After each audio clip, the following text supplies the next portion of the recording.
Trying to force yourself to stop overthinking actually makes it worse, but scheduling exactly 15 minutes a day to panic will completely change your life. Welcome back.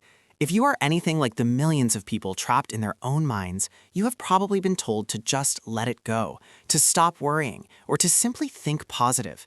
But let us be brutally honest here. Has that advice ever actually worked for you? Probably not. In fact, trying to suppress your anxiety usually makes it scream louder. Today, we are going to explore why your brain resists the command to relax and how a counterintuitive psychological trick can give you your peace of mind back. Psychology has a term for this frustrating phenomenon. It is called the Ironic Rebound Effect. Think of the classic thought experiment where you are told not to think of a pink elephant. Suddenly, a pink elephant is the only thing occupying your mental space. Your brain works the exact same way with anxiety.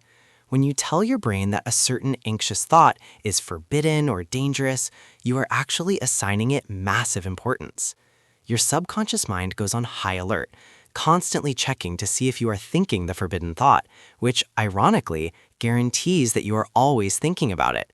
You are fighting a war against your own biology. So, if trying to stop the worry only fuels the fire, what is the alternative? Enter a cognitive behavioral therapy technique known as stimulus control.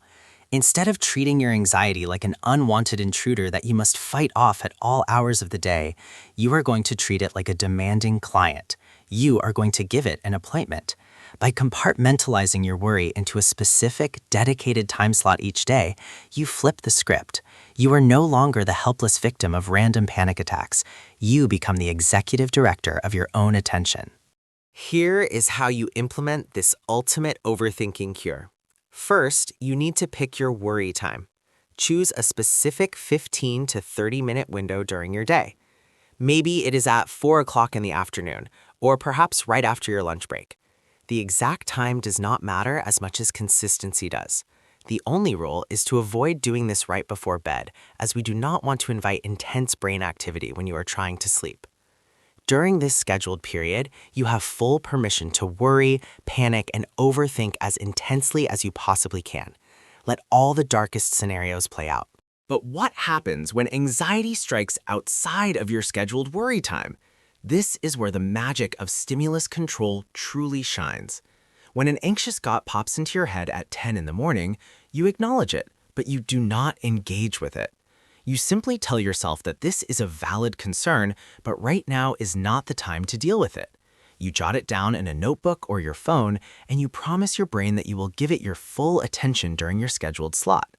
By writing it down, you externalize the anxiety, getting it out of your immediate working memory. When your designated worry time finally arrives, you must sit down with that list. Go through every single anxious thought you wrote down throughout the day. Give them your undivided attention. What you will often find is incredibly revealing. Many of the thoughts that felt like massive emergencies at 10 in the morning will seem trivial or irrelevant by 4 in the afternoon. The emotional charge has dissipated. For the worries that do still matter, you now have a contained space to brainstorm actual solutions rather than just spiraling in abstract fear. You transition from mindless worrying to mindful problem solving. Over time, this daily practice literally rewires your brain through neuroplasticity. You are training your nervous system to understand that anxiety is not a constant state of being, but an activity with a clear beginning and a clear end. You teach your subconscious that you are capable of experiencing fear without letting it dictate your entire day. The urge to overthink loses its power because you are no longer running from it. By inviting the monster inside under your own terms and conditions, you strip away its ability to terrorize you from the shadows.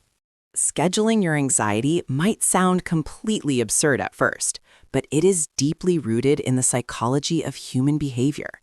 It is the ultimate overthinking cure because it respects your brain's need to process threats while protecting your peace of mind. So tomorrow, do not try to empty your mind. Instead, set an alarm for your daily 15 minutes of panic. Watch how quickly the rest of your day becomes yours again. If this concept shifted your perspective, try it out for a week.